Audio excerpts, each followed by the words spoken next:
There's a field where stones watch.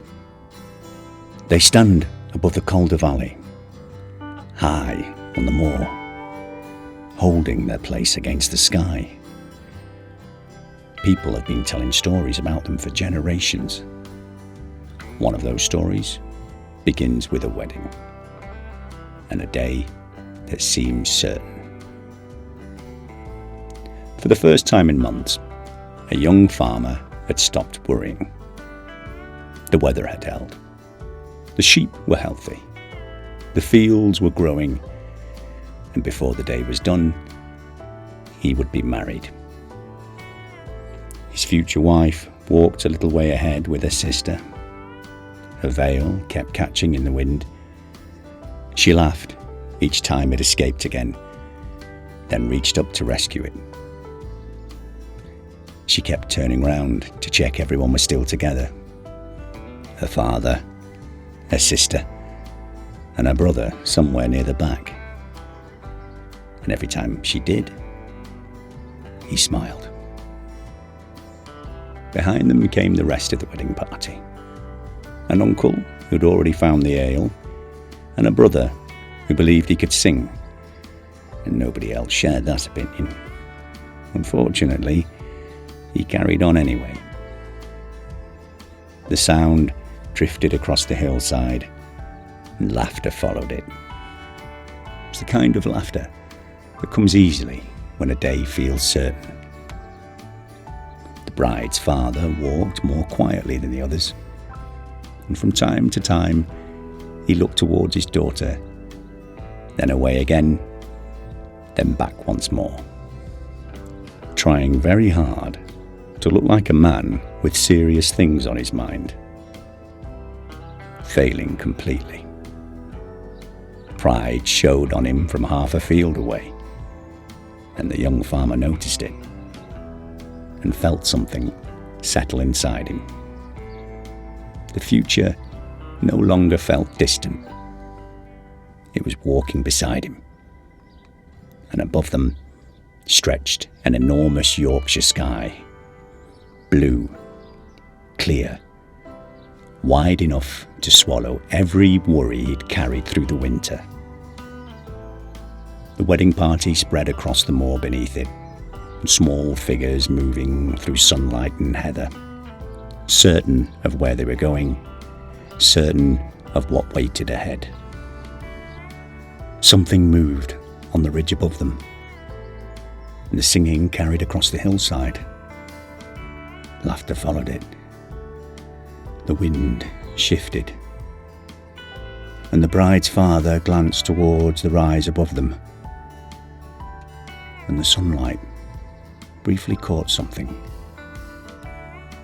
A buckle, a pin, a pale face. Yeah, he couldn't tell. A cloud crossed overhead, and the shape was gone. He looked for another moment and carried on walking. The singing continued. The laughter continued. The wedding party crossed the hillside beneath the afternoon sky, and somewhere beyond them, someone was listening. And she watched them for a while. Then she muttered the words into the wind. And that is where the old stories leave her. The feast was prepared, ale poured, and friends gathered. Musicians waited, and someone stepped outside to check the path. Then they came back in, and then they went out again.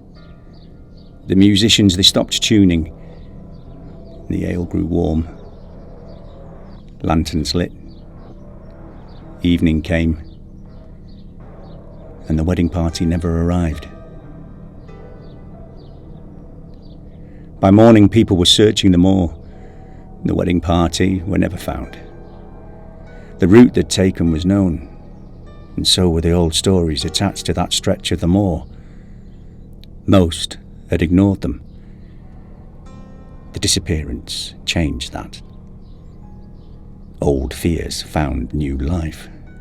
The warnings returned, and conversations grew quieter, and the questions remained. Years passed, and the stones remained too. And people started looking at them differently. One saw a bride, one saw a groom, another saw a gathering, and the wedding party disappeared, and the stones remained. The story joined them together, and people kept coming. The story brought some. The landscape brought others. A walker might find the stones by accident. A local might live nearby for decades before finally climbing the ridge. A newly married couple might sit among them as daylight faded. Years passed. Generations passed. And people kept arriving. A guide brought a friend. The friend stopped. The guide stopped too. And for a moment, neither said anything. A walker reached the stones, then sat there longer than intended. A couple arrived carrying hope.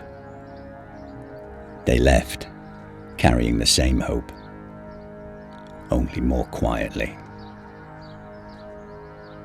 Whatever drew people here, it was the same thing that had always drawn them. The place has a way of making people stop, and the first thing you notice is the size. The second is where they stand, above the valley, holding the skyline. And the story sits somewhere in the back of your mind. The wedding party, the watcher, the years in between. A walker passes, then stops, and you find yourself doing the same. The wind moves through the grass, and the valley stretches away below. The stones remain. People stop here. They always have.